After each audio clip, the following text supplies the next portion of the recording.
موضوع الدرس فی عظمت کتاب اللہ سورۃ الواقعہ تفسیر ابن کثیر۔ الحمد للہ رب العالمین والصلاة والسلام علی اشرف الانبیاء وسید المرسلین سیدنا محمد وعلی آلہ واصحابہ اجمعین۔ اللہم صل علی سیدنا محمد وعلی آل سیدنا محمد کما صلیت علی ابراہیم وعلی آل ابراہیم فی العالمین انک حمید مجید۔ اعوذ باللہ من الشیطان الرجیم، بسم اللہ الرحمن الرحیم۔ فلا اقسم بمواقع النجوم وانہ لقسم لو تعلمون عظیم۔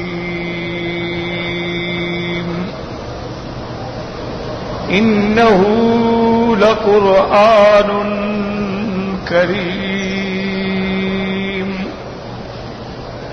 في كتاب مكنون لا يمسه إلا المطهرون تنزيل من رب العالمين۔ أفبهذا الحديث أنتم مدهنون وتجعلون رزقكم أنكم تكذبون۔ اللہ تبارک و تعالی نے کلام مقدس کی ان آیات مبارک میں ارشاد فرمایا فلا اقسم بمواقع النجوم۔ الحمدللہ صاحب کا درس میں آپ پڑھ چکے ہیں کہ یہ قسم ہے، لام زائدہ ہے، اصل آیت ہوگی اقسم بمواقع النجوم، میں قسم کھاتا ہوں ستاروں کے چھپنے کی جگہ کی۔ تو یہ قسم ہے، اور باقی اقوال الحمدللہ آپ پڑھ چکے ہیں۔ اور یہ بات بھی یاد رکھیں کہ اللہ تعالی جس چیز کی بھی قسم کھائیں ان کی مرضی ہے، لا یسأل عما یفعل، کوئی ان سے نہیں پوچھے گا کہ آپ نے ان چیزوں کی قسم کیوں کھائی۔ لیکن مخلوق کو اللہ کی قسم کے سوا کسی چیز کی قسم کھانے کی اجازت نہیں، یعنی کوئی انسان ما سوا اللہ کے اگر وہ نعوذ باللہ کسی پیر کی، آستان کی، اپنی اولاد کی، اپنے آنکھوں کی، اپنے رزق کے مرکز کی قسم کھائے تو مشرک ہو جاتا ہے۔ حضور صلی اللہ علیہ وسلم کی صحیح حدیث ہے کہ من حلف بغیر اسم اللہ فقد اشرک، جو شخص اللہ کے نام کے سوا کسی چیز کے غیر کی قسم کھائے اس نے اللہ کے ساتھ شرک کیا۔ کیونکہ قسم کھائی جاتی ہے جس کی دل میں عظمت، قسم کھائی جاتی ہے جس سے نفع نقصان کا احتمال ہو۔ تو جب وہ غیر کی قسم کھا رہا ہے تو اس کو نافع اور ضار سمجھ رہا ہے، اس لیے یہ اللہ کے ساتھ شرک ہوگا۔ باقی اللہ کی شان ہے وہ جس چیز کی قسم کھائیں، اس لیے آپ دیکھیں قرآن میں اللہ نے کئی قسمیں کھائی ہیں۔ فرمایا والنجم اذا ہوا، وہاں نجم ستارے کی قسم کھائی۔ کئی مقام پہ اللہ نے فرمایا والتین والزیتون وطور سینین وہذا البلد الامین۔ اللہ نے طور کی قسم کھائی، اللہ نے تین اور زیتون کی قسم کھائی، اللہ نے اس بلد الامین کی قسم کھائی۔ اسی طرح فرمایا والطور وکتاب مسطور، اللہ نے طور کی قسم کھائی۔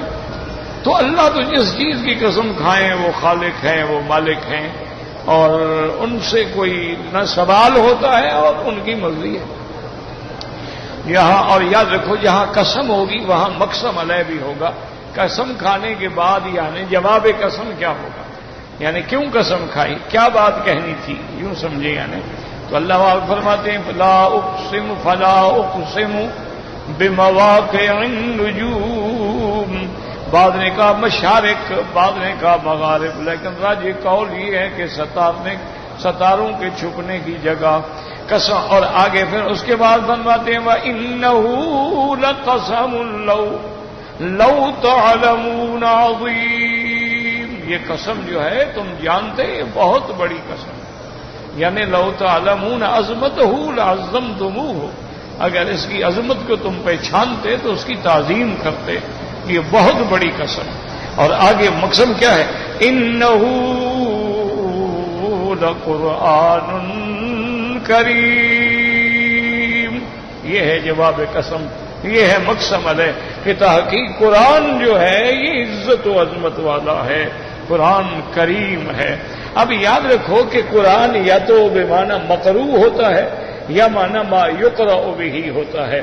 اور قرآن کو قرآن کیوں کہا جاتا ہے کہ اللہ تبارک و تعالی نے جبریل علیہ السلام پہ پڑھا، اور جبریل علیہ السلام نے حضرت محمد مصطفیٰ صلی اللہ علیہ وعلا آلہ واصحابہ وسلم تسلیما کثیرا کثیرا پہ پڑھا. اور اس کے بعد پھر ہم سرکار دو عالم نے صحابہ پہ، اور اسی طرح یہ الہ ابد الآباد یعنی قیامت تک پڑھا جائے گا. اس لیے اس کا نام جو ہے قرآن ہو. وَقُرْآنًا فَرَقْنَاهُ. اسی طرح إِنَّ هَذَا الْقُرْآنَ يَهْدِي لِلَّتِي هِيَ أَقْوَمُ. تو قرآن جو ہے اس لیے اس کو قرآن کیوں کہتے ہیں کہ قرآن اول سے لے کر آخر تک قیامت تک، حتیٰ کہ دنیا میں بھی اور آخرت میں بھی قرآن پڑھا جائے گا. قرآن جنت میں بھی اہل قرآن پڑھیں گے، اور جو خوش نصیب ہیں وہ قرآن اپنی قبر میں بھی پڑھیں گے. ایک حدیث مبارک میں آتا ہے حضور صلی اللہ علیہ وسلم کی خدمت میں ایک صحابی نے عرض کیا یا رسول اللہ میں ایک جگہ گزرا تو آواز آتی تھی، فرمایا ہاں صاحب القبر ہو سکتا ہے کہ قرآن کی تلاوت کر رہا ہو. تو قرآن ایک ایسی عظیم الشان ہے، اور تلذذ کے لیے لذت کے لیے جنت میں بھی پڑھا جائے گا. اور قرآن ایک ایسی نعمت ہے، صحیح حدیث میں آتا ہے کہ قیامت والے دن اللہ تبارک و تعالیٰ جنہوں نے قرآن حفظ کیا تھا ان کو بلائیں گے اور فرمائیں کہ میرے بندے دنیا میں تو نے کلام میرا پڑھا اور لوگوں نے سنا ہے، آج تم کلام پڑھو اور تیرا رب براہ راست سنتا ہے. اور ساتھ یہ بھی فرمایا اقرأ ورقا، اور تم قرآن بھی پڑھتے جاؤ اور اپنے مدارج کی سیڑھیوں پہ بھی چڑھتے جاؤ. وَرَتِّلْ كَمَا تُرَتِّلُ فِي الدُّنْيَا، اور ترتیل سے پڑھو، بنا بنا کے پڑھو، سوار کے پڑھو. جہاں تیرے قرآن کی منزل ختم ہوگی وہاں تیرے درجات ختم ہوں گے. تو اللہ تبارک و تعالیٰ کا قرآن جو ہے وہ قیامت میں بھی پڑھا جائے گا.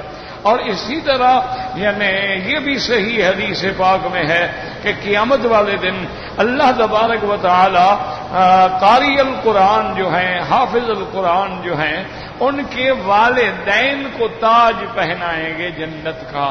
یتوجان من طیوج الجنہ، جنت کے تاجوں میں سے ان کے سروں پہ تاج رکھا جائے گا کہ تم نے محنت کر کے مشقت کر کے رات دن اپنے بچے کی نگرانی کر کے میرا قرآن اس کو یاد کرایا ہے.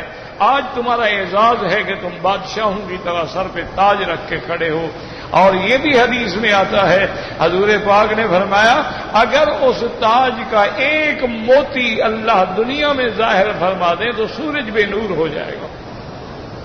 تو یہ بھی قرآن مقدس کی عظیم شان عظمت ہے. اور اس کے بعد یہ بھی حدیث مبارک میں ہے حضور پاک صلی اللہ علیہ وسلم اللہ فرمائیں گے آپ یہ قرآن فاشفع فی عشر من اہل بیتک، تم اپنے خاندان کے 10 آدمیوں کی شفاعت کرو، میں تمہاری شفاعت قبول کروں گا. تو وہ 10 آدمیوں کی شفاعت کرے گا الذین وجبت لہم النار، جن کے لیے جہنم کا پروانہ لکھا گیا تھا، لیکن ان کی سفارش سے اللہ ان کو رہائی عطا فرما دیں گے. تو قرآن جو ہے وہ ایک اتنی بڑی باعظمت کلام ہے. لیکن یاد رکھیں اس کی صفت آئی ہے انہ لقرآن کریم. اچھا کسی جگہ آیا عظیم، کسی جگہ صفت آئی ہے حکیم. تو اب سمجھیں کہ قرآن تو قرآن ہے، پھر اس کو کریم کیوں کہا گیا؟ تو اس لیے بعض علماء نے فرمایا کہ اس کی وجہ یہ ہے کہ کریم اس کو کہتے ہیں جس کی برتری کسی حال میں ختم نہ ہو. تو دنیا کی ہر کتاب جو ہے پڑھنے کے بعد یعنی اس کی قیمت نظروں میں اور دل میں ختم ہو جاتی. آپ نے ایک کتاب پڑھی ہے، ایک دفعہ پڑھیں گے، 2 دفعہ پڑھ لیں گے، 10 دفعہ پڑھ لیں گے، 50 دفعہ پڑھ لیں، اس کے بعد بھائی چھوڑو یار بس میں نے پڑھی. تو وہ پڑھنے کے بعد یعنی اس کی وہ عظمت جو تھی، وہ برتری جو تھی وہ ختم ہو جاتی ہے. لیکن قرآن کریم ہے، جتنا ہی پڑھتے رہو گے اس کی برتری کبھی ختم نہیں ہوگی، اور اس کی محبت اور اس کی تلاوت میں جو کشش ہے وہ کبھی ختم نہیں ہوگی. اب دیکھیں الحمدللہ جن کے مقدر میں ہے وہ روزانہ قرآن کی تلاوت کرتے ہیں، تو اس لیے انہوں نے فرمایا کہ لا یوہانو، یعنی یہ وہ کلام ہے بے کثرت تلاوت ہی، بار بار پڑھنے سے جس کی عظمت میں کمی نہیں ہوتی، اس لیے صفت آئی ہے کریم. اور بعض علماء نے اس کا ایک اور بھی ذکر کیا، فرمایا انہ لقرآن کریم. کریم کہتے ہیں نا سخی آدمی کو، کہ فلاں آدمی جو ہے بڑا کریم ہے یار، بڑا سخی ہے. تو قرآن بھی اللہ نے فرمایا سخی ہے، جو مانگو دیتا ہے. قرآن سے بھی جو مانگو ملتا ہے. قرآن سے تم نے فصاحت و بلاغت ادب لینا ہے تو موجود ہے، قرآن سے احکام لینے ہیں تو موجود ہے. قرآن پاک سے تم نے اقوام سابقہ کے احوال و تاریخ لینی ہے تو موجود ہے. قرآن پاک کی معجزات پر نظر ڈالنی ہے تو موجود ہے. قرآن پاک کے اسرار و حکم میں ڈالنا ہے تو موجود ہے. قرآن پاک سے بیماری کی شفا چاہتے ہو تو وہ شفا ہے.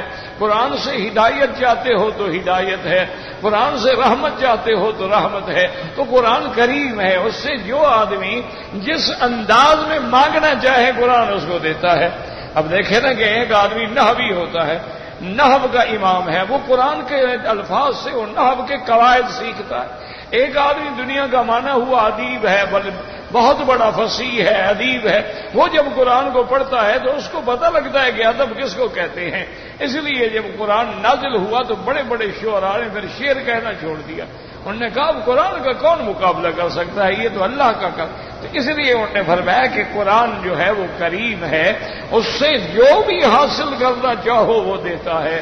اور سخی وہ ہوتا ہے کہ دکھ کے وقت کسی کا دکھ وہ برداشت نہیں کر سکتا ہے.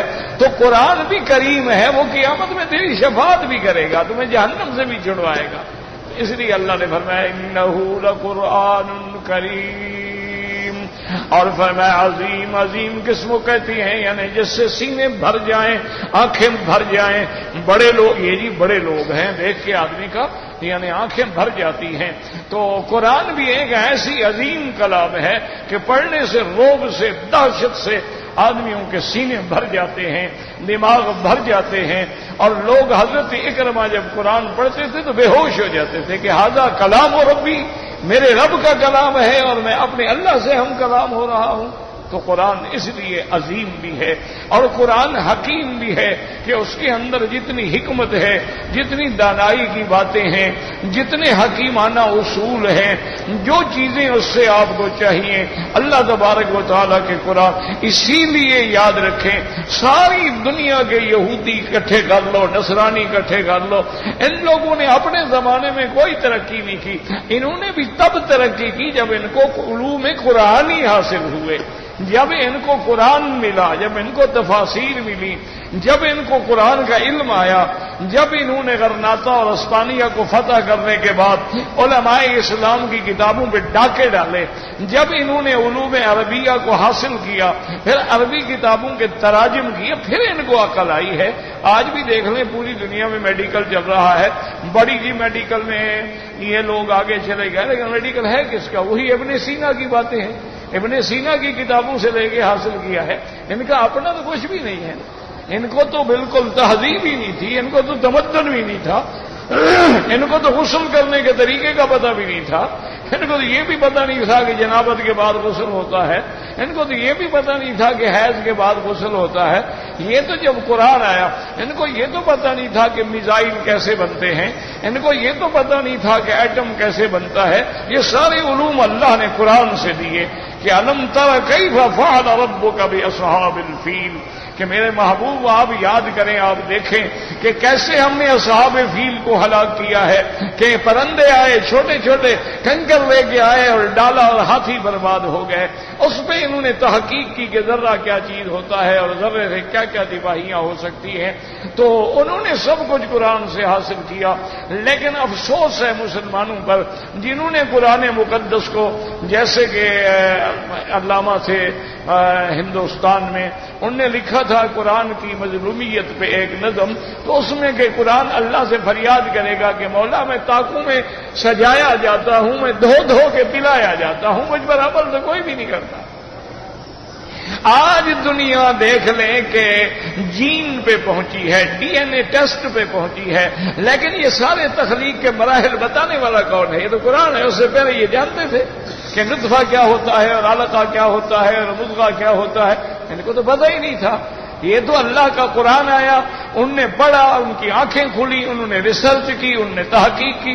ہم نے رکھ لیا قسم کھانے کے لیے کہ قسم کھاؤ قرآن پہ ہاتھ رکھو جی. اچھا جی میں پیسے قرآن پہ رکھ لیتا ہوں تم اٹھا لو. کوئی مردہ مر گیا تو مولوی کو ٹکا پیسہ مل جائے گا، قرآن پھیر کے گناہ بخشوا رہا ہے. ساری زندگی پڑھا نہیں ہے، مرنے کے بعد قرآن بخشوا رہا ہے.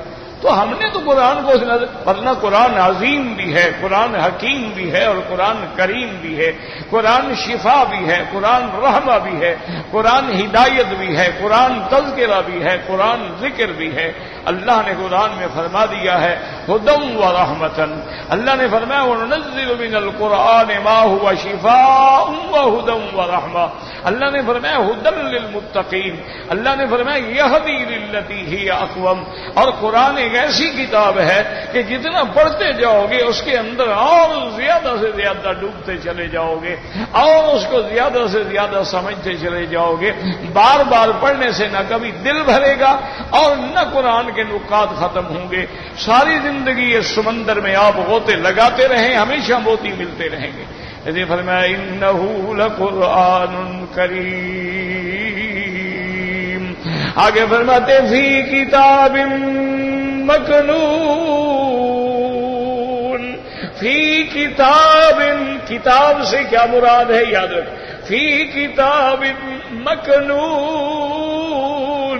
مکنون مانا محفوظ، مکنون مانا مستور. جیسے آپ سورۃ الرحمن میں پڑھ چکے کأنہن بیض مکنون، کہ جنت کی حوریں ایسی ہیں جیسے انڈے کو دیکھو کیسے اللہ نے حفاظت سے رکھا ہے. جب اس کا خول توڑتے ہو تو اندر سے کیسے، پھر جھلی ہٹاتے ہو کیسے سفیدی چمک رہی ہے. اس طرح اللہ نے ان کو بھی چھپا کے رکھا ہوا ہے. تو قرآن فی کتاب، ایسی کتاب میں مکنون مستور محفوظ. اس سے کیا مراد ہے؟ تو یاد رکھیں بعض علماء فرماتی ہیں کہ فی کتاب مکنون، اس سے مراد لوح محفوظ ہے. یاد رکھو اس سے مراد لوح، کیونکہ دوسری جگہ خود قرآن تفسیر بل هو قرآن مجید فی لوح محفوظ. قرآن بزرگی والا ہے اور لوح محفوظ کے اندر محفوظ ہے.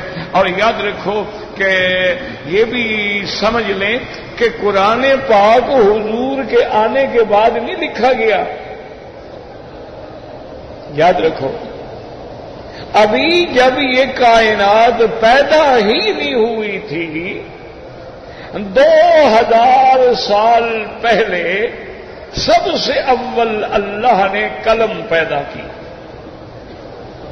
اول ما خلق اللہ القلم، یہ صحیح حدیث. پھر اللہ نے قلم کو حکم دیا کہ لکھو، اکتب، لکھو جو ہو گیا، جو ہوگا، جو آئندہ قیامت. حضور نے فرمایا وہ سب کچھ لکھ کے جفت الصحف، کہ اس کے بعد صحیفہ خشک ہو گئے اور قلم خشک ہو گیا اور اس سب کو لکھ کے لوح محفوظ میں اللہ نے محفوظ کر دیا. تو یہ تو یعنی دنیا کے پیدا ہونے سے بھی 2000 سال قبل لکھا گیا اور محفوظ ہو گیا. اور کمال یہ ہے، یاد رکھو، یہ کمال علم قدرت ہے، کیونکہ وہ عالم ما کان وما یکون ہے، ما ہوا کائن الی یوم القیامہ. اللہ کو پتا ہے، اس کے علم میں تھا کہ سب سے آخری نبی محمد مصطفیٰ ہوں گے، اور اس پر جو میں کتاب اتاروں گا وہ یہ قرآن ہوگا. لیکن اس کے اندر جو کچھ اللہ چونکہ جانتے تھے اس لیے پہلے لکھ دیا. تو اور جب وہ فرشتوں کو ملتا ہے، پڑھتے ہیں تو فرشتے سبوح قدوس ربنا ورب الملائکۃ والروح، وہ اللہ کی تسبیح بیان کرتے ہیں کہ سبحانک یا رب، سبحانک لا علم لنا الا ما علمتنا. واقعی ہمیں تو کوئی علم ہی نہیں مگر وہ جو آپ نے ہمیں بتلایا ہے. تو اس لیے ہمیں تو بل هو قرآن مجید فی لوح محفوظ. اسی طرح یاد رکھیں کہ محفوظ ہے کیا مان، کوئی اس میں خیانت نہیں کر سکتا، کوئی اس میں مداخلت نہیں کر سکتا، کوئی اس میں کسی لفظ کو بڑھا نہیں سکتا، نہ کسی لفظ کو کم کر سکتا ہے، کیونکہ قرآن جو ہے وہ تو لوح محفوظ میں ہے، فی کتاب مکنون. اور وہاں بھی کس کی ڈیوٹی ہے؟ ملائکہ کی. اور ملائکہ کون ہے؟ عباد مکرمون. اور لانے والا فرشتہ کون ہے؟ اللہ تبارک و تعالی نے فرمایا لانے والا الروح الامین جبریل ہے، امانت والا فرشتہ ہے. اور اسی طرح فرمایا انہ لقول رسول کریم ذی قوت عند ذی العرش مکین مطاع ثم امین. تو اللہ کے قرآن کی یاد رکھیں عظمت کہ وہ لوح محفوظ میں ہے، اور اللہ نے لوح محفوظ سے رمضان المبارک کے مہینے میں، اور بعض علماء فرماتے ہیں 27 کی رات میں اللہ نے لوح محفوظ سے پورا قرآن اتارا، کامل مکمل قرآن اتار کے آسمان دنیا پہ ایک مقام ہے جس کا نام بیت العزت ہے، اللہ نے وہاں اس کو محفوظ کر دیا. پھر بیت العزت سے حسب حکم خداوندی جتنا حکم ہوتا ہے کہ جبریل حاضر یا اللہ یہ 5 آیتیں لے کے جاؤ میرے نبی محمد مصطفیٰ کے پاس، اب یہ سورت لے کے جاؤ، تو ایک دفعہ اترا لوح محفوظ سے بیت العزت میں، اور بیت العزت سے اترا رحمت دو عالم سیدنا محمد مصطفیٰ صلی اللہ علیہ وعلا آلہ واصحابہ وسلم تسلیما کثیرا کثیرا. تو اس لیے علماء فرماتے ہیں کہ یاد رکھ لو کہ اللہ کی مخلوق انسانی میں سب سے اعلیٰ، سب سے افضل، سب سے ارفع مقام جو ہے وہ حضرت محمد مصطفیٰ کا ہے، کیونکہ اللہ نے قرآن کو کہاں رکھا؟ لوح محفوظ میں. پھر قرآن کو کہاں رکھا؟ بیت العزت میں. اور پھر قرآن کو کہاں اتارا؟ نزل به الروح الامین علی قلبک لتکون من المنذرین. پھر جبریل نے اتارا حضرت محمد مصطفیٰ کے دل پر، یعنی کائنات میں اس سے افضل، اس سے اعلیٰ، اس سے محفوظ مقام ہی کوئی نہیں تھا نا حضور کے دل سے زیادہ، اس لیے اللہ نے حضور کے دل پہ قرآن کو اتارا. علی قلبک لتکون من المنذرین. یاد رکھیں تو یہ وہ قرآن ہے فی کتاب مکنون. اس سے کیا مراد ہوا؟ لوح محفوظ. محفوظ کا نا یعنی کوئی فرشتہ بھی نہیں دیکھ سکتا جب تک کہ اللہ تعالی حکم نہ دیں. یاد رکھ لو. اور ہر چیز وہاں اس کتاب میں ہے جو لوح محفوظ میں. ولا رطب ولا یابس الا فی کتاب مبین. یعنی لوح محفوظ میں لکھا ہوا ہے کہ فلاں بچہ 2011 میں پیدا ہوگا، اور وہ سعید ہوگا یا شقی ہوگا، اس کی عمر کیا ہوگی، وہ جمیل ہوگا یا کب، سب لکھا ہوا. یہ تو ہمارا ایمان کمزور ہے نا، ہم پریشان ہوتے ہیں کیونکہ اللہ پہ ہمیں اتنا پورا ایمان نہیں ہوتا. اگر ایمان و من باللہ یہدی قلبہ، اللہ پر ایمان ہو تو دل کو ہدایت و سکون مل جائے کہ جو لکھا ہے وہ تو کبھی ٹل ہی نہیں سکتا، وہ تو ہوگا ہی ہوگا، ساری دنیا زور لگا لے۔ تو اسی لیے فرمایا کہ قرآن جو ہے وہ لوح محفوظ میں ہے، اسی کو کہا فی کتاب مکنون۔ بس اب بعض علماء یہ بھی کہتے ہیں کہ انہ لقرآن کریم فی کتاب، وہ کہتی ہیں کتاب سے مراد کیا ہے، یعنی فی کتاب من الکتب المنزلۃ، یعنی وہ بھی ایک کتاب میں ہے، جیسے اللہ نے پہلے کتابیں اتاری ہیں، تورات اتاری ہے، انجیل اتارا ہے اور زبور اتاری ہے، صحائف ابراہیم اتارے ہیں، صحائف موسیٰ علیہ السلام اتارے ہیں، تو یہ بھی اللہ کی ان کتابوں کے اندر کتاب ہے۔ تو بعض علماء نے اس کا یہ ترجمہ بھی کیا ہے، انہ لقرآن کریم فی کتاب مکنون۔ اور یہ کیسا محفوظ ہے، جگہ کہاں ہے، لوح محفوظ، اور پھر محفوظ دنیا میں بھی محفوظ۔ کیسا محفوظ ہے کہ ساری دنیا زور لگا دے لیکن قرآن کا ایک حرف نہیں مٹا سکتی۔ اب دیکھو نا، تو دشمن کم تو نہیں ہے نا، ابھی انہوں نے نیا قرآن بنا دیا، ایک نیا قرآن چھاپا ہے نا انہوں نے۔ اچھا، اسی طرح قرآن میں رد و بدل کیا، جیسے بعض شیعہ حضرات نے بھی قرآن پاک میں رد و بدل کیا، تحریف معنوی بھی کی، تحریف لفظی بھی کی، یعنی ترجمہ بھی بدل ڈالا، جیسے ترجمہ مقبول پڑھے ہو اپنے مرضی کی آیات کا ترجمہ کیا، اور کبھی کبھی تو یہ کیا نعوذ باللہ کہ یہ بھی عقیدہ بنایا کہ یہ قرآن جو اس وقت ہمارے پاس ہے یہ تو محفوظ نہیں ہے، یہ اصل قرآن جو ہے وہ تو امام غائب کے پاس ہے اور وہ غار میں لے کے بیٹھے ہوئے ہیں نہ۔ قرآن آیا ہدایت کے لیے، اچھا قرآن ہے جو غار میں لے کے امام صاحب چھپے ہوئے ہیں، اور لوگ تباہ ہو رہے ہیں، ان کو ہدایت کی ضرورت ہے کہ کتاب چھپانے کی ضرورت ہے؟ یعنی یہ تصور دیا، اس نے کتاب لکھی ہے، انہوں نے باقاعدہ فصل الخطاب فی تحریف کتاب رب الارباب، اس کتاب کا نام ہے، اس میں 2000 روایتیں نقل کی ہیں ائمہ معصومین سے، اور اللہ کی شان یہ ہے کہ 2000 کی 2000 گھڑنتو روایات ہیں، ایک بھی صحیح نہیں ہے۔ لطف یہ ہے کیونکہ یہ جھوٹی روایات بنانے کے بادشاہ ہیں، جھوٹی روایات بنانی ہو تو توبہ توبہ توبہ توبہ، یہ تو اس کے ایسے حافظ ہیں نا، ایک منٹ میں حدیث گھڑ دیں۔ تو یاد رکھیں، ان کا اگر یہ عقیدہ ہو، اور قرآن یاد رکھو مسلمانوں کا عقیدہ کیا ہے کہ قرآن محفوظ ہے، میرے مدنی کے سینے میں محفوظ ہے، صحابہ کے سینے میں محفوظ ہے، قیامت تک حضور کی امت کے سینوں میں بھی محفوظ ہے۔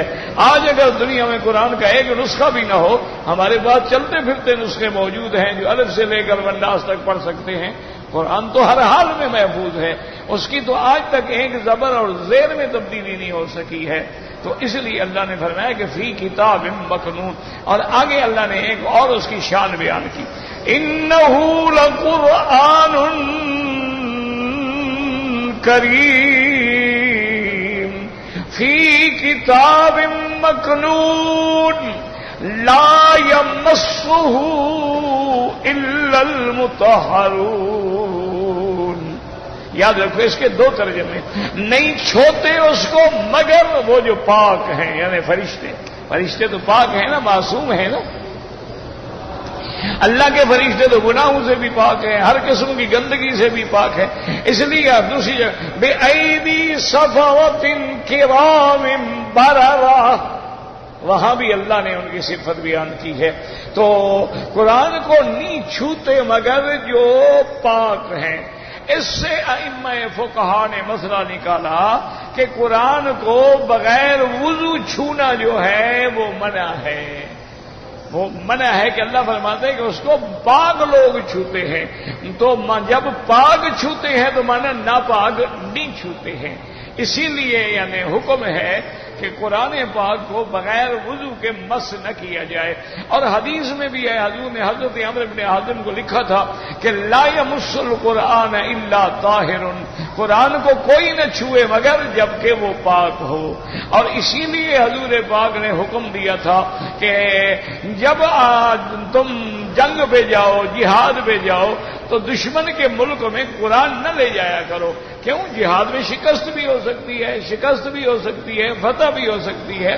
تو اگر قرآن دشمنوں کے ہاتھ میں آ جائے تو پھر وہ قرآن کی اہانت کریں گے. ابھی آپ نے دیکھا ہے نا کیسے کیسے کارٹون بنائے گئے، کیسا کیسا استہزاء کیا گیا، اور کس طرح قرآن پاک کے الفاظ کو نعوذ باللہ ان فٹ میٹ پہ لکھا گیا جو حمام کے باہر ڈالے جاتے ہیں تاکہ اس پر پاؤں دے کے چلا جائے. اور قرآن کے الفاظ کو عورتوں کے نعوذ باللہ انڈر ویئر جو ہے ان پہ لکھا گیا. اسی طرح ان کے جو باڈی پہنتی ان پہ قرآن لکھا گیا تاکہ قرآن کی اہانت ہو. تو اس لیے حکم ہے کہ ایسے مقام پہ قرآن نہ لے جاؤ جہاں تمہیں اندیشہ ہو کہ دشمن اس کی توہین کرے گا، تو وہاں قرآن لے ہی نہ جاؤ. اور اسی لیے حکم ہے کہ قرآن کو لے کر بول و براز غائط کے لیے حمام میں گندی جگہ پر قرآن کو نہ لے جاؤ، کیونکہ لا یمسہ الا المطہرون. اور اسی سے وہ مسئلہ ہے کہ جب بی بی سیدہ اخت عمر بن الخطاب رضی اللہ تعالی عنہ حضرت عمر کی بہن نے جب قرآن پڑھ رہی تھی، ان کا شوہر بھی موجود تھا اور بی بی بھی بیٹھی تھی اور قرآن پڑھ رہی تھی، حضرت عمر پہنچ گئے. بڑا لمبا واقعہ ہے. بہرحال تو حضرت عمر نے خلاصہ یہ ہے کہ آخر میں کہا بی بی سے، اپنی بہن سے، کہ وہ جو آپ پڑھ رہی تھی وہ مجھے دو، میں بھی پڑھوں. میں پڑھوں تو صحیح نا، آخر کیا چیز ہے جس کے لیے تم اتنی جان لڑانے پہ تیار ہو گئی ہو. تو بی بی صاحبہ نے بھی یہی کہا کہ حضرت عمر تم اس اوراق کے قرآن کو ہاتھ نہیں لگا سکتے، تم مشرک ہو، پلید ہو، پہلے غسل کرو. تمہارے وضو کا کیا ہے؟ تم مشرک کیا وضو کریں گے؟ کافر انگریز وضو کرتے ہیں، نہ استنجا نہ وضو. وہ تو بس صبح ایک دفعہ نہا لیا بس کافی ہو گیا، فی امان اللہ. اس کے بعد سارا دن پیشاب کرتے رہے، کچھ کرتے رہے، پھر تو کوئی استنجا نہیں پانی سے، زیادہ سے زیادہ کاغذ استعمال کر لیں. تو حضرت عمر رضی اللہ تعالیٰ عنہ نے غسل کیا.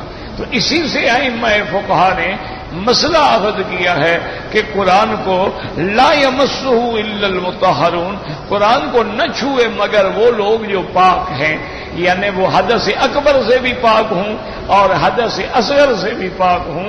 حتیٰ کہ علماء نے لکھا ہے کپڑا لپیٹ کر بھی نہ اٹھاؤ.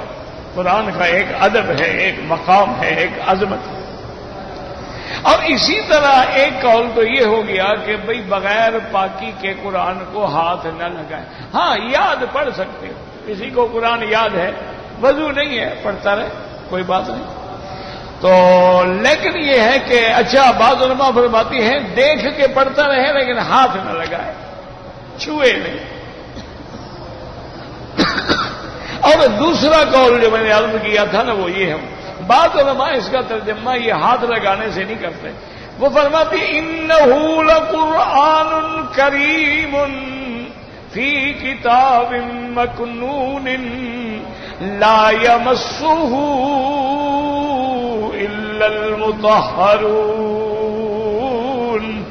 وہ ترجمہ یہ کرتی ہیں کہ اس کے معنی کو سمجھ ہی نہیں سکتے، اس کے حکم کے قریب چھو کے بھی نہیں گزر سکتے جب تک کہ ان کا دل گناہوں سے پاک نہ ہو.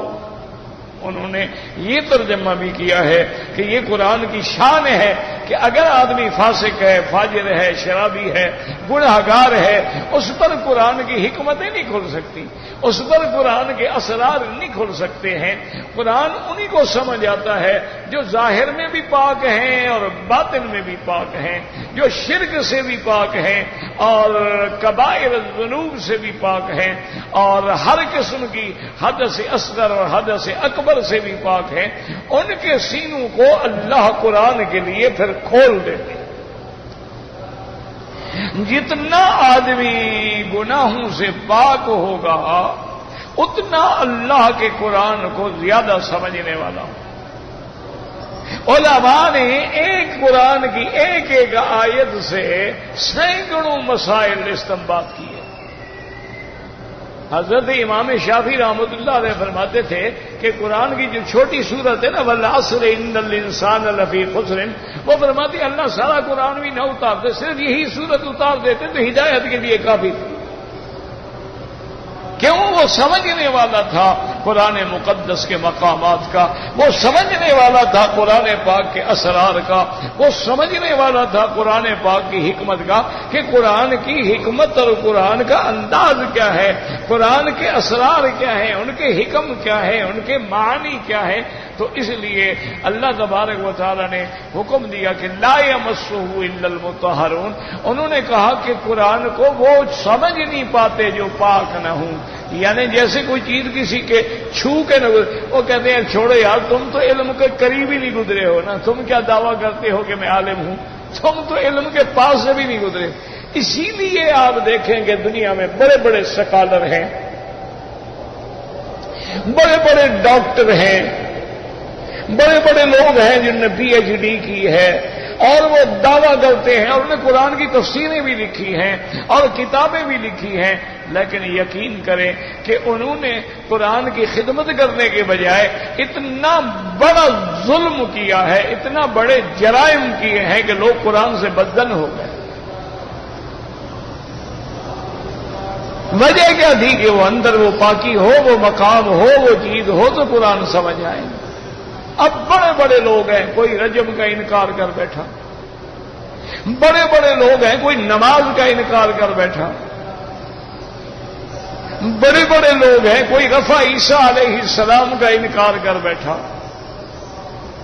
بڑے بڑے لوگ ہیں جو صحابہ کی محفوظیت کا انکار کر بیٹھے۔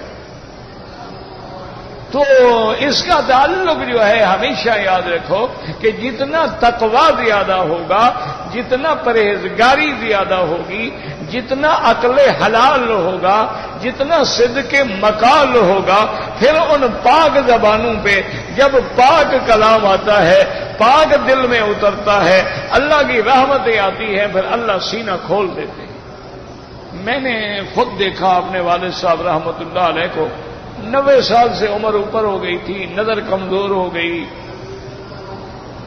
تو رات کو لے کے قرآن شریف کا ترجمہ دیکھتے تھے۔ حضرت شیخ الہند رحمۃ اللہ علیہ کا ترجمہ، جس کو پھر علامہ شبیر احمد عثمانی رحمۃ اللہ علیہ نے مکمل کیا، تفسیر عثمانی کے نام سے چھپا بھی، تو وہ اکثر دیکھتے رہتے تھے۔ تو میں عجیب طالب علم تھے، تو میں سوچتا ہے کمال ہے، بس ان لوگوں کو اپنے استادوں سے کوئی ایسی اندھی عقیدت ہو گئی ہے کہ ساری زندگی قرآن تفسیر حدیث پڑھاتے گزر گئی، ساری زندگی جنہوں نے کوئی ایسی تفسیر نہیں جو سب کن نہ پڑھائی ہو، جلالین پڑھائی، کشاف پڑھائی، بیضاوی پڑھائی، ابن کثیر پڑھائی، ابن جریر پڑھائی، کوئی تفسیر ایسی نہیں جو نہ پڑھائی ہو، پھر قرآن کا ترجمہ لے کے بیٹھے ہوتے ہیں۔ تو یہ بس یہی ہے کہ شاید ان لوگوں کو اپنے استادوں سے اندھی محبت تھی، اندھی عقیدت تھی، بس اس بات کو نہیں چھوڑتے، آنکھیں جواب دے کے یہ نظر آدھا آتا ہے، آدھا لفظ نہیں آتا۔ تو ایک دن میں بے وقوفی کر کے کہہ بیٹھا، میں نے کہا حضرت مہربانی کریں، اب نظر بھی جواب دے گئی ہے، اور ابھی آپ نے کتنا تقریباً آپ نے 70 سال 60 سال کے قریب تو آپ نے قرآن کی تفسیر پڑھائی ہے، اور پوری دنیا میں آپ کے شاگرد ہوں گے، ابھی بھی آپ ترجمہ دیکھتے ہیں۔ تو مجھے کہنے لگے بے وقوف آدمی، قرآن پاک ایسا خزانہ ہے، یہ سمندر ہے، اس میں جتنی غواصی کرو، جتنا ہم مطالعہ کرتے ہیں، اللہ کی شان روز ایک نیا موتی مل جاتا ہے۔ نہ تم تو قرآن کو سمجھتے نہیں، تمہیں کیا پتا قرآن کیا ہوتا ہے؟ انہوں نے کہا یہ تو بحر بے کنار ہے، یہ تو سمندر ہے، یہ اللہ کا کلام ہے، اس کی حد ہو سکتی ہے؟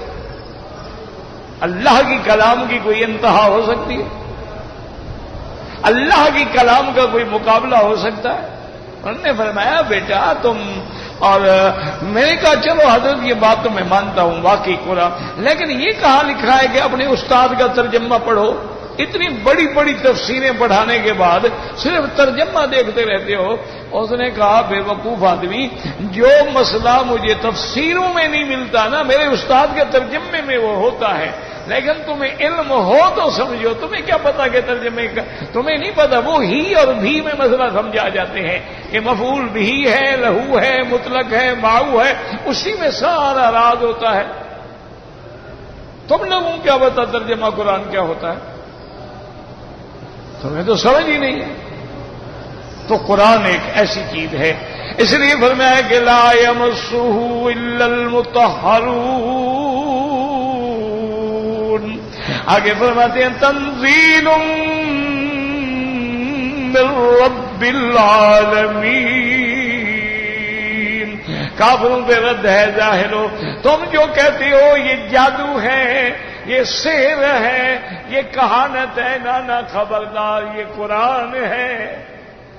اور تم یوں کہتے ہو کہ محمد مصطفیٰ نے خود بنایا ہے، یہ سیکھ کے ہمیں سکھاتا ہے، معلم مجنون۔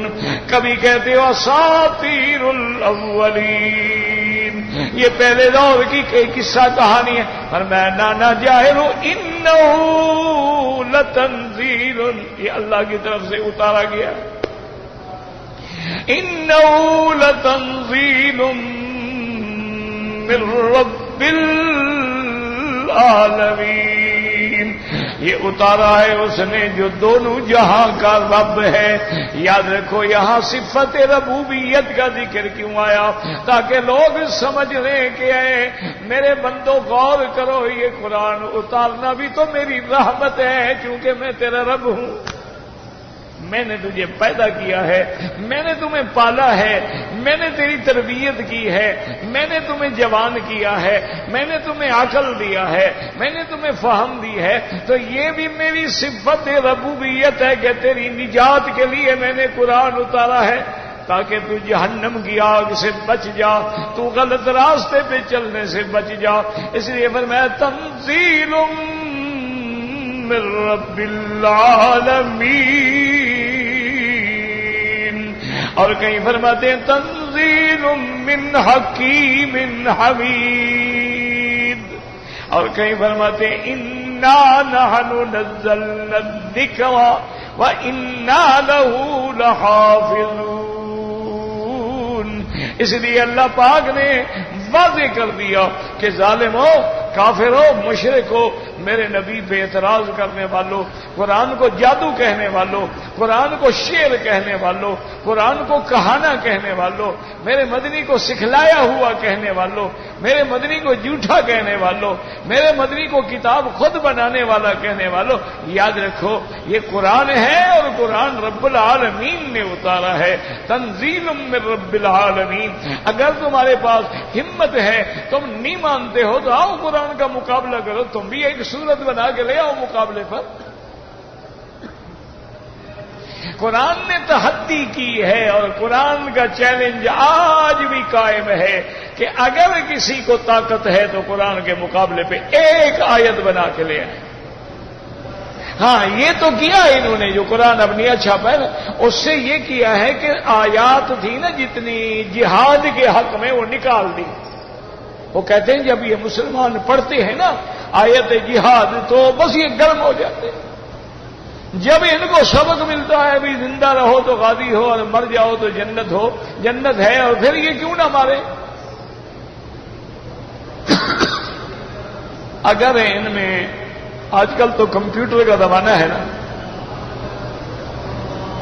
آج پوری آپ ریسرچ کر لیں، جو میرے نوجوان بچے بیٹے ہیں نا، میں تو نہیں جانتا کمپیوٹر کے طریقہ کار کو، تم تو سمجھتے ہو ماشاءاللہ، تم اس پہ ریسرچ کرو کہ سرکار دو جہاں کے آنے کے بعد، آپ کی نبوت کے بعد، آپ کی ہجرت کے بعد جتنے حضور نے جہاد کیے، جتنے حضور نے سریات بھیجے ہیں، ان سب میں کتنے کافر مارے گئے؟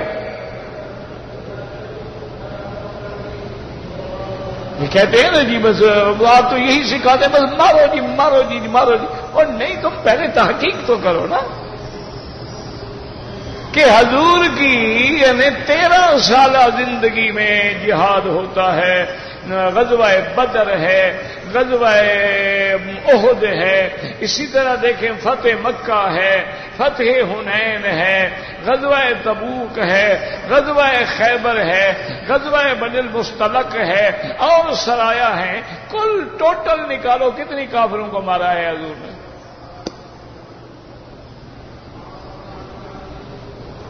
اور تم ذرا مہربانی کر کے صرف ایک ایٹم کی تباہی میں بھی بندے گن لو کہ تم نے کتنے مارے ہیں؟ تم نے جراثیم بنا کے لوگوں کے وائرس پھیلا کے کتنے مارے ہیں؟ تم نے دنیا کے اندر وائرس پیدا کر کے لوگوں کے فصلوں کو تباہ کر کے لوگوں کو بھوکا کر کے کتنا مارا ہے؟ تم نے منشیات کو، اگر کوئی پٹھان یا مسلمان بیچے اس کا تو پھانسی لٹکا دو، تم تو باقاعدہ اپنی فیکٹریوں میں اسی منشیات کو ڈھال کے ساری دنیا کو بیچ رہے ہو۔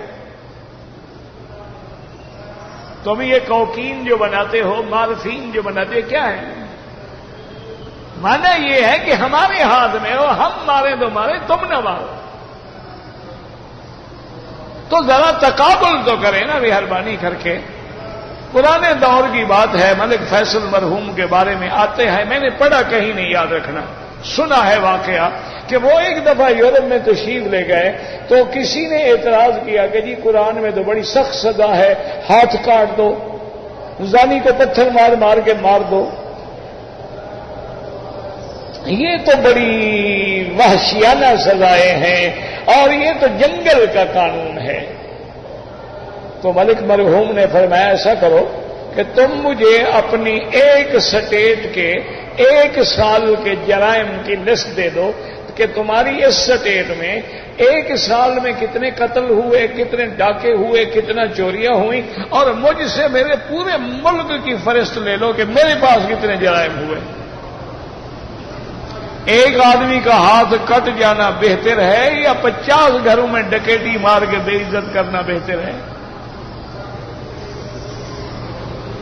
ایک آدمی کا سنگسار ہو جانا بہتر ہے یا لوگوں کی لڑکیوں سے اجتماعی زنا کرنا بہتر ہے؟ آج جو 5-5 سال کی بچیاں، 8 سال کی بچی، 5 سال کی بچی، 4-4 8-8 آدمی زنا کرے، اسی حالت میں مر جاتی ہے۔ ایک اسلام کی سزا جاری کر دو، دیکھو پھر کہ کسی سے کہو جرت کرے زنا کی۔ تو بات یہ ہے کہ یہ تو ایک جہالت والی، اس لیے اللہ نے ایک لفظ میں فیصلہ کر دیا کہ میرے محبوب پہ اعتراض کرنے والوں اپنی زبانیں بند رکھو، یہ میں نے اتارا ہے قرآن، تنزیل من رب العالمین۔ وقت بھی ختم ہو گیا، زندگی باقی تو بعد باقی انشاءاللہ۔ بھئی لمبا چوڑا نہ لکھا کرو۔ جو شہید ہو گئے ان کا بہت بڑا مقام ہے، لیکن یہ کوئی حدیث نہیں کہ وہ 60 لوگوں کی شفاعت کریں گے، یہ حدیث نہیں ہے۔ شہید کا اس سے بڑا مقام کیا ہوگا؟ اللہ کہتے ہیں ان کو مردہ بھی نہ کہو۔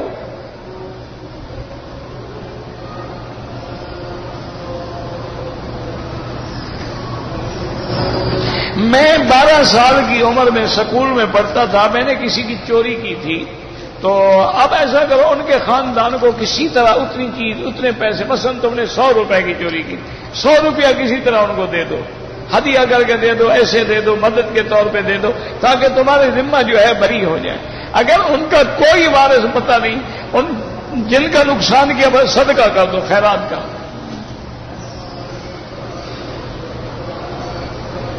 کہتے تھے کہ مجبوری کی حالت میں بینک سے قرضہ لینا جائز ہے، تو قرضہ مجبوری سے لیتے ہیں، خوشی سے تو بڑے آدمی لیتے ہیں نا۔ غریب تو جب بھی لیتا ہے وہ مجبوری سے لیتا ہے، بڑا آدمی لیتا ہے خوشی سے، اس کو پتا ہوتا ہے کہ میں نے انشاءاللہ ہڑپ کر جانا ہے۔ بینک لوگوں کو کھاتے ہیں، یہ بینک کو کھا جاتے ہیں۔ 70 ارب قرضہ لے کے معاف کرا دیا۔ غریب ہے نا، مسکین ہے بیچارے، برباد ہو گئے، اس لیے معافی ملی ہے نا۔ کاروبار پہلے سے زیادہ چل رہے ہیں، معاف بھی ہو گئے۔ انا للہ و انا الیہ راجعون۔ اللہ پاک بہرحال قرضہ لینا بینک سے سود پہ لعنت ہے، حرام ہے، اور اس کے لکھنے والا بھی لعنتی، لکھوانے والا بھی لعنتی، گواہی دینے والا بھی لعنتی۔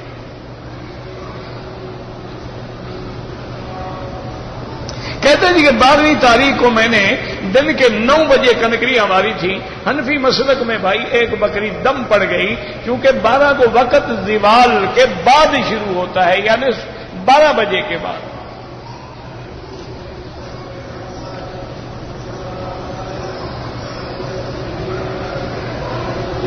بھائی وتر نماز جو ہے اس میں 3 رکعتیں ہیں، 2 رکعتوں پہ بیٹھ کے تشہد پڑھ کے پوری، پھر تیسری رکعت کے لیے کھڑا ہو جائے، اس کے اندر فاتحہ بھی پڑھے گا، سورت پڑھے گا، اور اس کے بعد رکوع سے پہلے قنوت پڑھے گا، یاد رکھیں۔ تو یہ بھی حدیث میں الحمدللہ طریقہ موجود ہے۔ اور ایک وہ ہے جو یہاں آپ نے دیکھا ہے کہ 2 رکعت پڑھ کے وہ سلام پھیر دیتے ہیں، پھر کھڑے ہو کر 1 رکعت پڑھتے، حالانکہ پڑھی تو انہوں نے بھی 3 ہیں، لیکن انہوں نے درمیان میں صرف سلام پھیرا ہے، حنفی سلام نہیں پھیرتے، ورنہ ہے ان کے نزدیک بھی وہی 3۔ کبھی آپ نے دیکھا کہ 1 رکعت پڑھا کے کوئی چلا گیا ہو، اس نے 2 رکعت ساتھ نہ ملائی ہوں؟ کیوں ملاتے ہیں 2 رکعت؟ پھر حضور پاک نے تو باقاعدہ 3 صورتیں بھی گن کے سمجھا دیں کہ پہلی رکعت میں سبح اسم ربک الاعلی، دوسری رکعت میں قل یا ایھا الکافرون، اور تیسری رکعت میں قل ھو اللہ احد۔ یہ 3 بنتے ہیں یا 1 بنتا ہے؟ تو بہرحال ہم تو الحمدللہ اعتراض نہیں کرتے ہیں، 3 رکعت ملا کے پڑھو تو جائز ہے، سلام پھیر دیا تب بھی جائز ہے، اور یہ اعلیٰ اولا کی باتیں ہیں، یہ جائز ناجائز کی نہیں ہے، ان میں بلا وجہ نہ جھگڑا کیا کریں۔ سید میں زکوٰۃ دینا حرام ہے، بالکل حرام ہے۔ سید کو میل کھلاتے ہو، اس کو ہدیہ دو، زکوٰۃ تو میل ہوتی ہے نا۔ نام سید کا معنی یہی ہوتا ہے نا کہ آل رسول سے ہو، ورنہ سید قوم نہیں ہوتی، یاد رکھو، سید تو لقب ہے، قوم تو قریش ہے، قوم تو ہاشمی ہے، قریشی ہے۔ سید جو ہے یعنی جیسے حضور نے فرمایا ان ابنی ھذا لسید، آپ نے فرمایا انا سید ولد آدم، تو اب جن کا تعلق حضور سے بنے گا، حضرت حسن سے، حضرت حسین سے، سیدہ فاطمہ سے، سب سید کہلائیں، ان کے لیے زکوٰۃ جائز نہیں ہے۔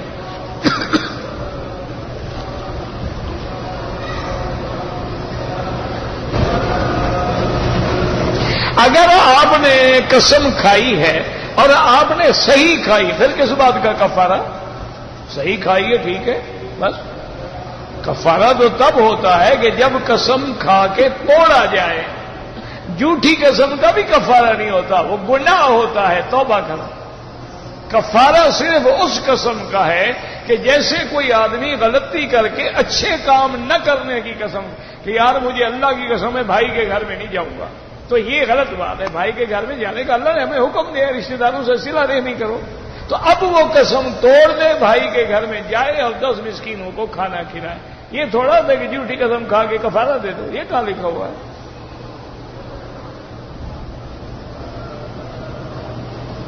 ایک آدمی نے جس سے نکاح کرنا تھا، نکاح سے بھی پہلے ماشاءاللہ نکاح کیا، ماشاءاللہ، انا للہ و انا، اب دونوں توبہ کرو اور آگے نکاح کرو، اللہ معاف کرے بس۔ اور ایسی باتیں پھر بتایا تو نہ کرو نا، جب اللہ نے پردہ ڈالا ہے تو چپ کرو، توبہ کرو، خدا کو راضی کرو۔ پتہ نہیں کون سی چیز ہے نکاح نہیں ہو سکتا، ایمان نہ ہو تو نکاح نہیں ہو سکتا، مسلمان نہ ہو نکاح کیسے ہوگا؟ فجر کے بعد اور سورج طلوع ہونے سے پہلے پھانسی کیوں دی ہے؟ جو دیتے ہیں ان سے جا کے پوچھو، مولوی مکی نے تو کسی کو پھانسی نہیں دی۔ یعنی سوال میسج کے ذریعے تم سے کیے جائیں، جواب میں دوں، انعام تم لے لو، وجہ وہ جناب جو پھانسی دیتے ہیں ان سے جا کے کہو۔ یہ تو انگریزوں کا قانون ہے کہ اس وقت چونکہ زیادہ بارک والے لوگ سوئے ہوئے ہوتے ہیں، شور شر نہیں ہوتا، آوازیں نہیں ہوتی، تو چلو جلدی سے پھانسی دو نکالو، کوئی اسلام کا حکم تو نہیں ہے یہ۔ اگر عورت سے بچہ مر جائے تو اس پر دیت نہیں ہے. اگر عورت کی، یہ بھی وہی سوال ہے، عورت کی لاش ملے تو کیسے دیکھا جائے گا نا پیچھے بستی ہوئی مسلمانوں کی ہے یا ہندوؤں کی ہے؟ بھائی لاش کہاں سے آئی ہے؟ اس سابقہ سیاق کو ہمیں دیکھنا ہوگا نا. اور پھر ہر عورتوں کی علامات ہوتی ہیں، ہندو کی بھی علامات ہیں، مسلمانوں کی بھی علامات ہیں. ان کے باقاعدہ کوئی تلک لگا ہوگا، بدن سے بدبو آ رہی ہوگی کفر کی. ہندو کو 1000 دفعہ غسل کراؤ پھر بھی بدبو آتی ہے.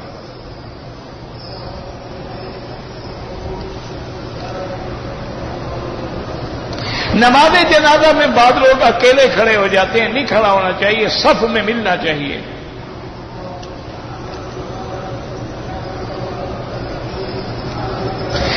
عمرے کی حالت میں خارج کرنے سے بال گر گئے، کچھ بھی نہیں ہوتا. کہتے جی کہ رفع یدین کے بغیر نماز ہو جاتی ہے، مجھے دلیل دیں. دلیل تو وہ دیں جو کرتے ہیں، ہم کیوں دیں؟ وہ مدعی ہیں نا، ہم تو مدعی نہیں ہیں. دیکھو نا، کام تم کر رہے ہو، دلیل ہم سے مانگ رہی ہے، الٹی چک منطق ہے.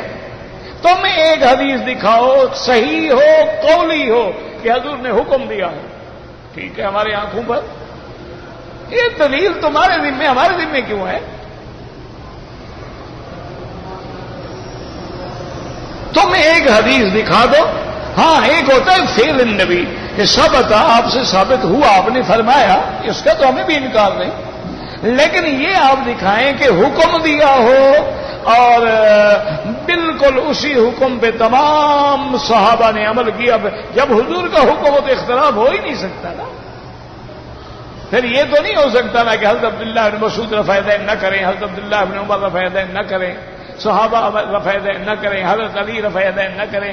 کیسے حضور کا حکم ہو اور وہ حضور کے مخالف ہیں؟ یہ میرے لال تمہارے ذمہ حدیث ہے، تمہارے ذمہ دلیل ہے، ہمارے ذمہ نہیں ہے. ویسے الحمدللہ جو کرتے ہیں اللہ قبول فرمائے، جو نہیں کرتے ہیں اللہ قبول فرمائے. اب خدا کے لیے حضور کی امت کو ان مسئلوں پر لڑانے سے محفوظ رکھو. 1400 سال گزر گئے، ابھی بھی دل نہیں بھرا ہے. حضور کی امت تباہ ہو رہی ہے، لوگ شرک کر رہے ہیں، لوگوں نے روضے شریف بنا کے جلوس نکال لیے ہیں، لوگ کعبہ بنا کے جلوس نکال رہے ہیں، لوگ غیر اللہ کے آگے سجدے کر رہے ہیں، اور تم انہی مسائل میں پڑے ہو. انا للہ و انا الیہ راجعون. پہلے ایک حضرت حسین کا روضہ اٹھاتے تھے، اب حضور کا روضہ بھی شروع ہو گیا. اب کیا کرو؟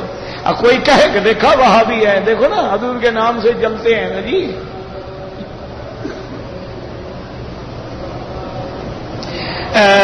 جو میں کام کرتا ہوں، سبیل کا گوشت جو ہے وہ فروخت کرنا. سبیل کا کیا مطلب؟ دم کا ہے، صدقے کا ہے، خیرہ.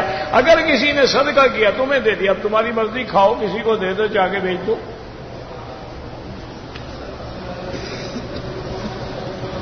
کافروں کا الزام ہے کہ قرآن میں چند آیات جو ہیں وہ شیطان نے داخل کی ہیں، تو شیطان سے تو ان کی پکی دوستی ہے، اور بھی کوئی 2000 آیت لے آئیں.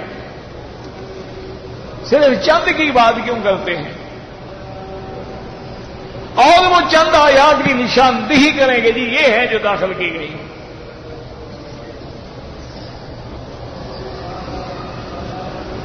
مجھے شک ہے کہ نظر لگ گئی ہے، تو جب تمہیں شک ہے تو میں کیا کروں؟ تمہیں بھی تو شک ہے نا، تو مولوی کیا کرے گا؟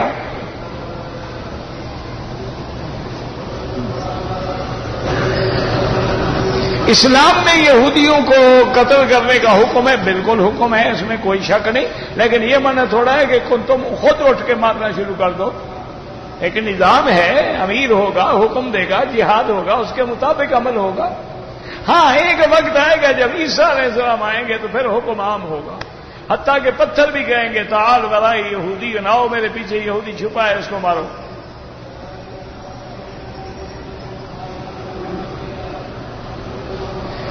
آنکھ پھڑکنا جو ہے اس کا شریعت میں کوئی حکم نہیں.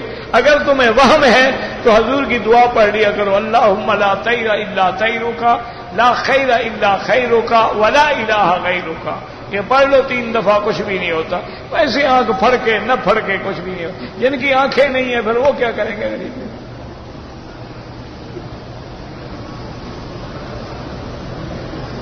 داڑھی والا نماز پڑھے، ہاں جو چھوٹی داڑھی رکھتے ہیں وہ نماز نہ پڑھے، امام نہ بنے. میرے بڑے بھائی ہسپتال میں ہیں، اللہ شفائے کاملہ عطا فرمائے، اللہ ہر بیمار کو شفائے کاملہ عطا فرمائے. اللہم صلی علی سیدنا محمد وعلی آل سیدنا محمد کما صلیت علی ابراہیم وعلی آل ابراہیم فی العالمین انک حمید مجید. لا الہ الا اللہ العلیم الحلیم، لا الہ الا اللہ العلیم الحلیم، لا الہ الا اللہ رب العرش العظیم، لا الہ الا اللہ رب السماوات رب الارض رب العرش الکریم.